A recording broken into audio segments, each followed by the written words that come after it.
प्यारे विद्यार्थियों, आज से हम लोग समांतर श्रेणी पढ़ेंगे। जब तक आप लोगों का क्लास बंद है, इसी तरह से हम लोग धीरे धीरे प्रत्येक चैप्टरों को देखेंगे। तो स्टार्ट करते हैं समांतर श्रेणी।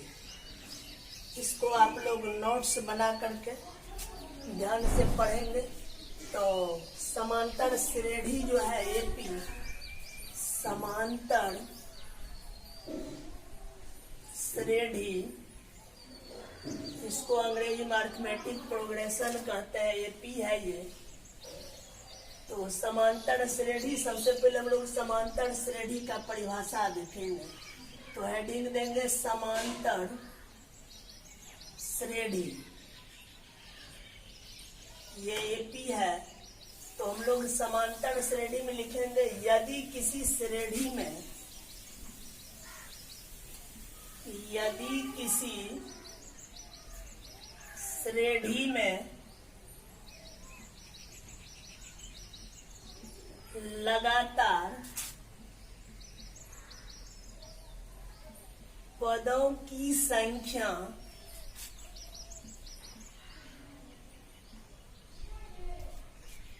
का अंतर, तो लिखा यदि किसी श्रेणी में लगातार पदों की संख्या का अंतर समान हो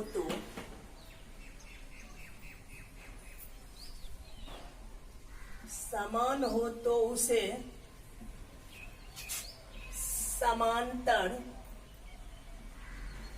श्रेणी में कहा जाता है।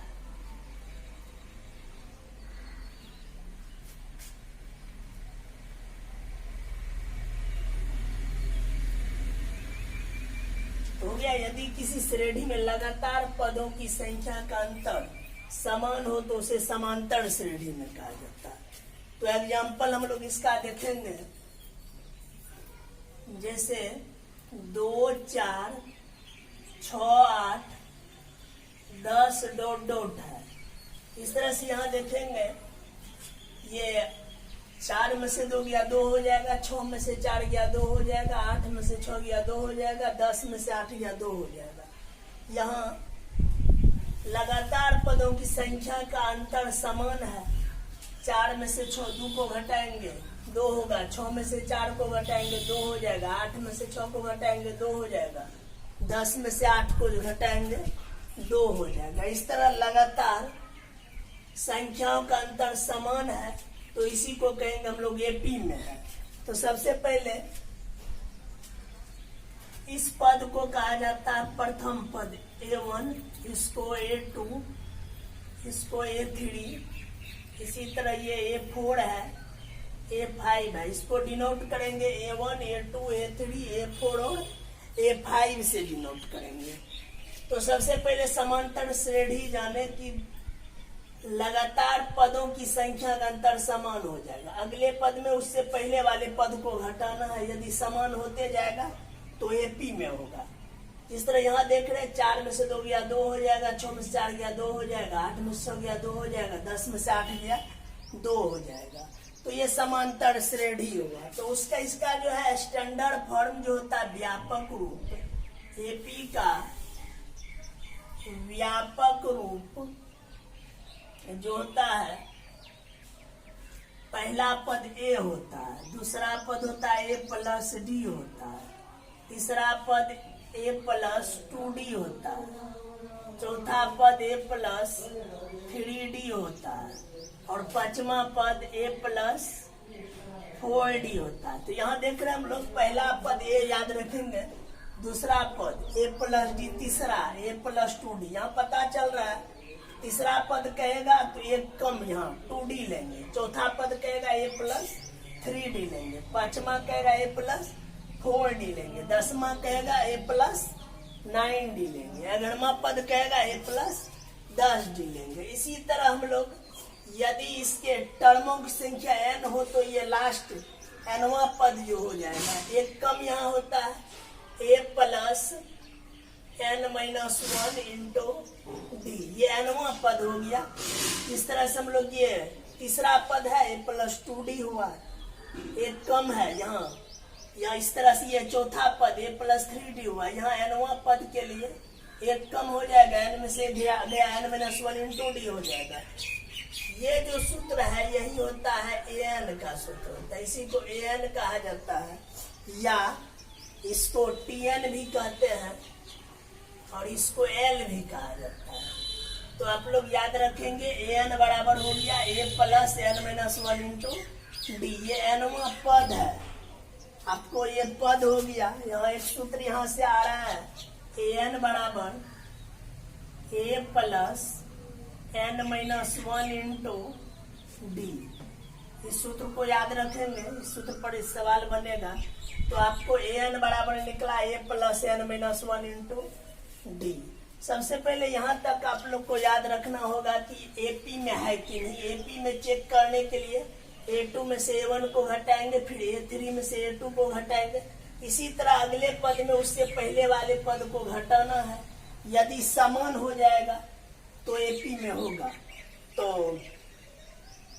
उसके बाद याद रखना एपी का व्यापक पहला पद ए हो जाएगा। a1 बराबर कहेगा तो a हो जाएगा, a3 बराबर a प्लस 2d हो जाएगा, a7 कहेगा सातवां पद तो a प्लस 6d हो जाएगा, नौवां पद कहेगा a प्लस 8d हो जाएगा। इस तरह ये इस एपी के व्यापक रूप पे हम लोग देखेंगे।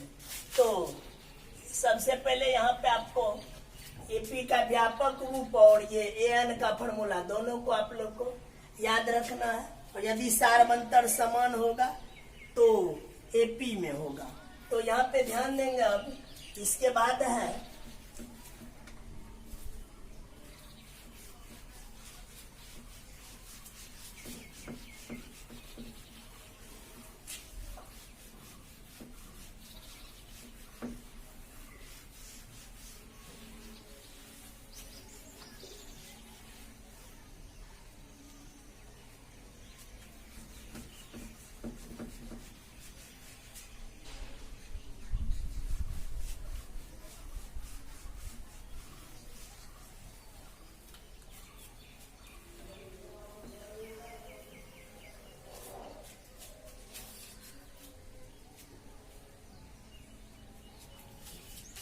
तो याद रखना है। यहाँ पे हम लोग को क्या पता चला, an बराबर a plus n minus 1 into D पद पता चला। ये an है क्या, अंतिम पद है।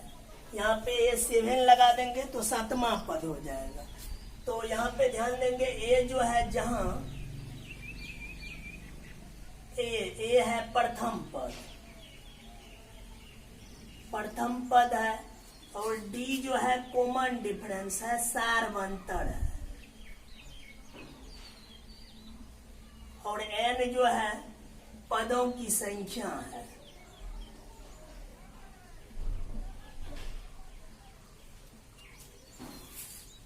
ए आपका प्रथम पद हो जाएगा, डी हो जाएगा सारवंतर, एन हो जाएगा पदों की संख्या, एन हो जाएगा अंतिम पद। एन अंतिम पद हो जाएगा। एन को हम लोग टीएन भी बोल सकते हैं और एल भी बोल सकते हैं। तो चलिए यहाँ तक हो गया। उसके बाद आप लोग एक बात ध्यान देंगे, जैसे एपी में है 2, 4, 6, 8 डॉट डॉट है 100 है। तो इस तरह से हम लोग देख रहे हैं यहाँ पे 2, 4, 2 में 2 जोड़े 4 हुआ, 4 में 2 जोड़े 6 हो गया, 6 में 2 जोड़े 10, 6 में 2 जोड़ेंगे 8 हो जाएगा। यहाँ 2 में 2 जोड़े 4, 4 2 6, 6 2 8 एपी में बन रहा है। अगले पद में से पहले पद को घटाएंगे, समान आ रहा है। 4 में 2 गया 2 होगा, 6 में 4 गया 2 हो जाएगा, 8 में 6 गया 2 हो गया। तो हम लोग समांतर श्रेणी के परिभाषा में देखें, एक अगले पद में से उससे पहले वाले पद को घटाने पर निश्चित संख्या प्राप्त होगा तो एपी में होगा, या एक निश्चित संख्या जोड़ने पर जो श्रेणी प्राप्त होगा उसी को हम लोग समांतर श्रेणी कह रहे हैं। यहाँ पे जो है एक निश्चित संख्या क्या जोड़ रहे हैं, निश्चित संख्या यहाँ पे हम लोग 2 जोड़ते जाएंगे तो नेक्स्ट टर्म जो है आते जाएगा। 2 में 2 जोड़े 4, 4 में 2 जोड़े 6, 6 में 2 जोड़े 8, इसी तरह 10, 12, इस तरह से बढ़ते बढ़ते लास्ट अंतिम पद आपका 100 हो गया। तो यहाँ ध्यान देंगे 100 से पहले यदि यहाँ चर्चा करें तो यहाँ पे 98 होगा। 98 से पहले चर्चा करें तो यहाँ 96 होगा। तो हम लोग एक बात यहाँ देख रहे हैं, यदि ये फर्स्ट टर्म और लास्ट टर्म को ऐड करें तो 2 और 100, 102 हो जाएगा। उसके बाद फिर ये सेकेंड टर्म, फर्स्ट से सेकेंड लेंगे और लास्ट से भी सेकेंड लेंगे। ये दोनों टर्म को जोड़ेंगे 98 और 4 को 102 हो जाएगा। इसी तरह हम लोग देख रहे हैं इधर से तीसरा पद लेते हैं तो इधर से भी यदि तीसरा ले रहे हैं जोड़ेंगे तो 96 और 6 102 हो जाएगा।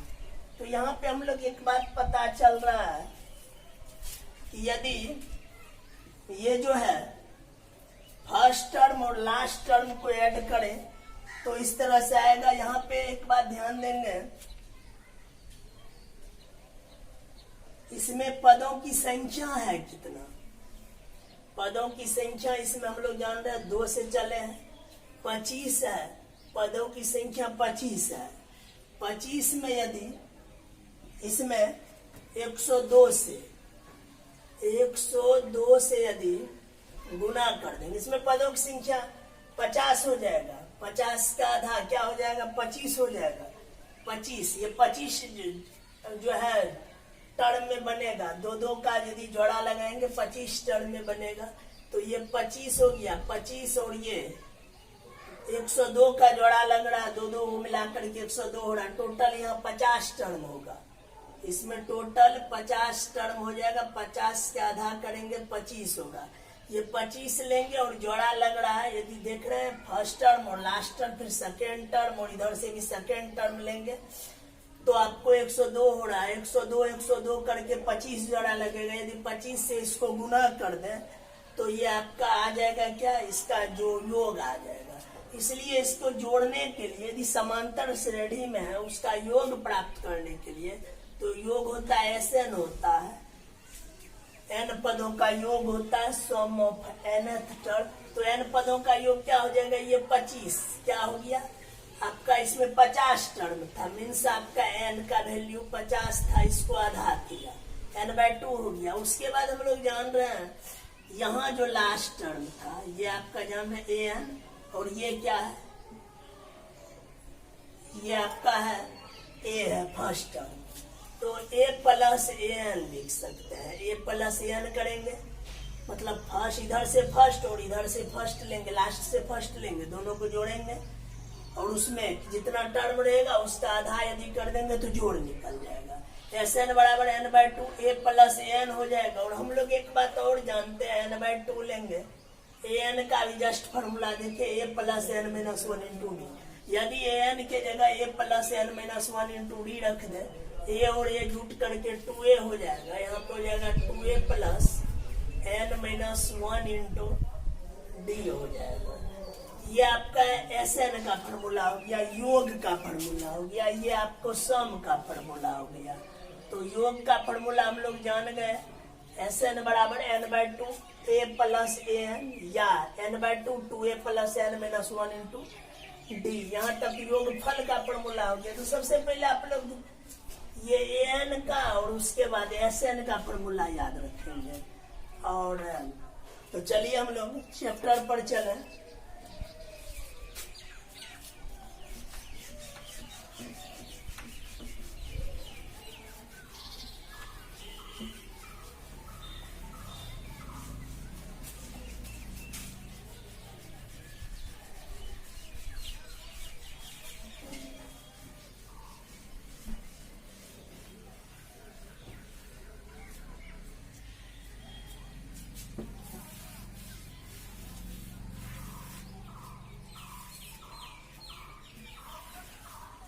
तो ध्यान देंगे एक बात पहले, उसके बाद चैप्टर पर चलेंगे। क्वेश्चन यदि है 4, 6, 8, 10 डॉट डॉट है, यदि इसको हमको चेक करना है कि यह AP में है कि नहीं।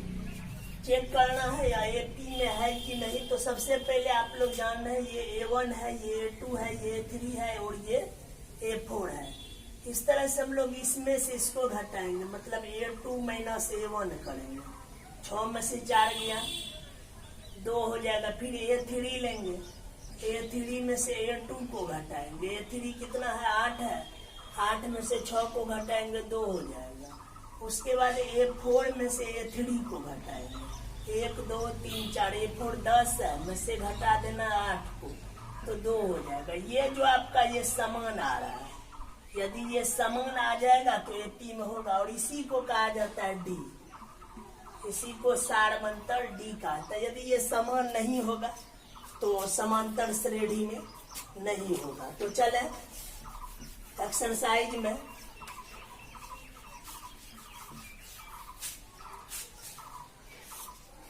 तो एक्सरसाइज है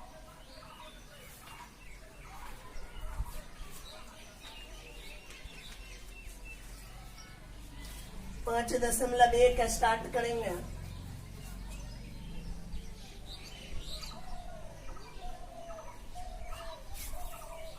कहता है निम्नलिखित स्थितियों में से किन स्थितियों में जो है संख्याओं की सूची एपी है और क्यों। तो सबसे पहले हम लोग 1 नंबर का एक देखते हैं। यहाँ पे कहा जा रहा है प्रत्येक किलोमीटर के बाद का टैक्सी का किराया, जबकि प्रथम किलोमीटर के लिए किराया 15 रुपया है। तो यहाँ पे दिया हुआ है प्रत्येक किलोमीटर के बाद का टैक्सी का किराया, जबकि प्रथम किलोमीटर के लिए किराया 15 रुपया। प्रथम किलोमीटर के लिए किराया 15 रुपया है। उसके बाद कहता प्रत्येक अतिरिक्त किलोमीटर के लिए किराया 8 रुपया। प्रत्येक अतिरिक्त किलोमीटर के लिए 8 रुपया जो है बढ़ते जाएगा। तो प्रथम किलोमीटर में 15 रुपया लगेगा। उसके बाद इसमें 8 जोड़ेंगे, 15 और 8 23 हो जाएगा। उसके बाद फिर इसमें 8 जुटेगा, 23 में 8 जोड़ेंगे, 31 हो जाएगा। फिर इसमें 8 जोड़ेंगे, 39 हो जाएगा। इस तरह से ये एपी बना, श्रेणी बना। तो हम लोग को क्या करना है यहाँ पे, तो कहा जा रहा है प्रथम किलोमीटर के लिए किराया 15 रुपया, प्रत्येक अतिरिक्त किलोमीटर के लिए 8 रुपया बढ़ते जाएगा, 8 जोड़ते गए। इस तरह से ये एपी में हो गया। इसमें हमको चेक करना है या एपी में है कि। तो सबसे पहले हम लोग बताए एपी में चेक करने के लिए क्या करेंगे, A2 माइनस A1 करेंगे। दूसरे पद में से पहले पद को घटाएंगे।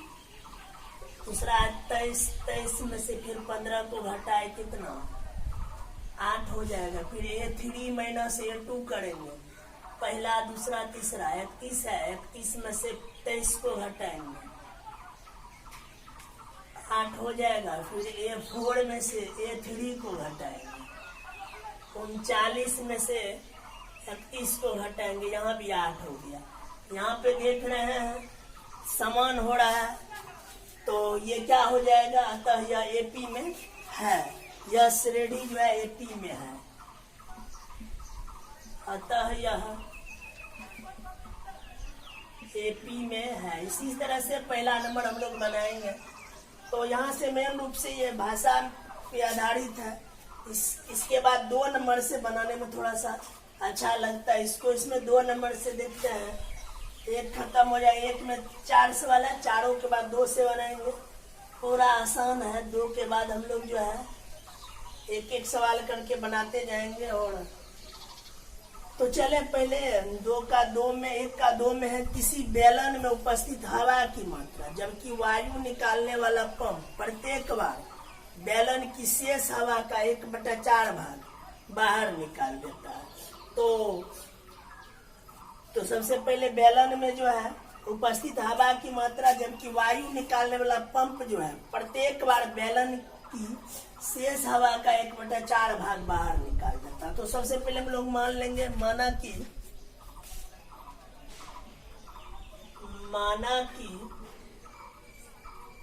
बेलन में उपस्थित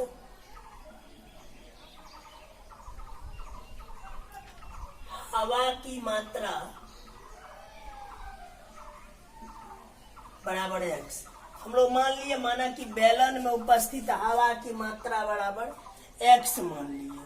उसके बाद आप लोग ध्यान देंगे यहाँ पे प्रत्येक बार इस बेलन है, बेलन में से प्रत्येक बार जो है इस बेलन में जो उपस्थित हवा है, इस हवा में उपस्थित जो हवा है इसमें प्रत्येक बार में यह पंप जो है इसका 1/4 भाग बाहर निकाल देता है। तो पहले तो हम लोग हवा इतना उपस्थित है मीन्स A1 बराबर x हो गया। A2 बराबर यदि ले, A2 बराबर इस हवा का 1/4 भाग x है, इसका x का 1/4 भाग बाहर निकल जाएगा। x का 1/4 भाग बाहर निकलेगा तो यहाँ पे यदि सॉल्यूशन करें x माइनस x/4 हो जाएगा। यहाँ नहीं कुछ तो एक एलसीएम लेंगे 4 हो जाएगा। 4x माइनस x हो जाएगा मीन्स 3x/4 हो जाएगा। इतना हवा बचेगा। उसके बाद फिर इस हवा का जो है 1/4 भाग बाहर निकल जाएगा। तो A1 और A2 मालूम हो गया। तो जनरली हम लोग 3 पद तक निकाल लीजिएगा। A3 बराबर क्या हो जाएगा? अब बताइए A3 यहाँ पे कैसे निकालेंगे? A3 जो है अब इस हवा का, अब इतना हवा शेष बचा, इसका 1/4 भाग बाहर निकल गया। अब इसका 1/4 भाग बाहर निकलेगा मीन्स 3x/4 का, फिर 3x/4 है, इसका 1/4 भाग बाहर निकलेगा तो कितना हो जाएगा?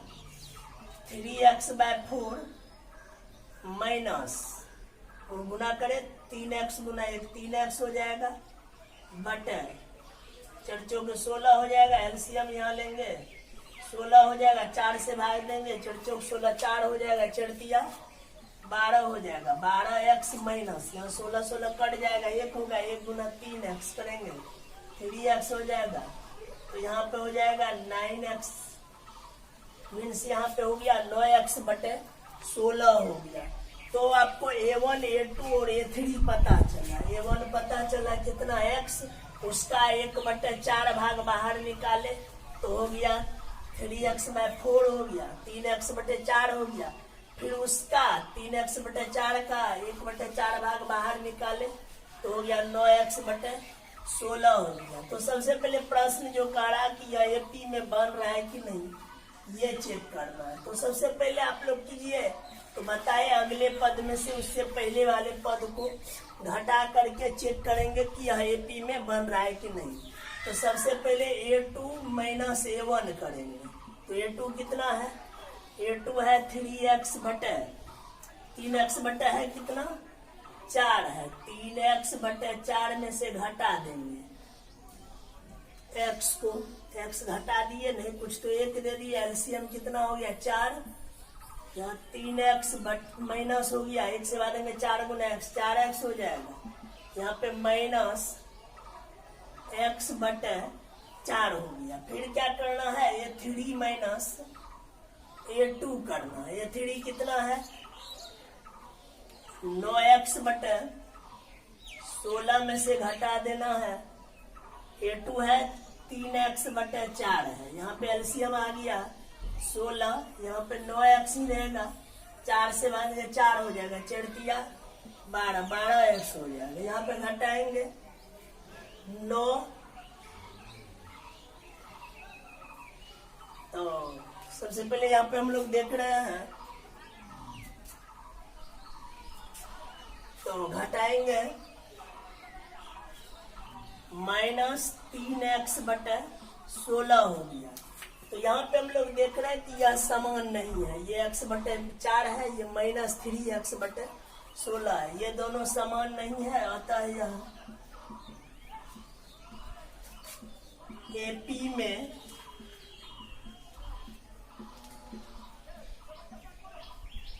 में नहीं है।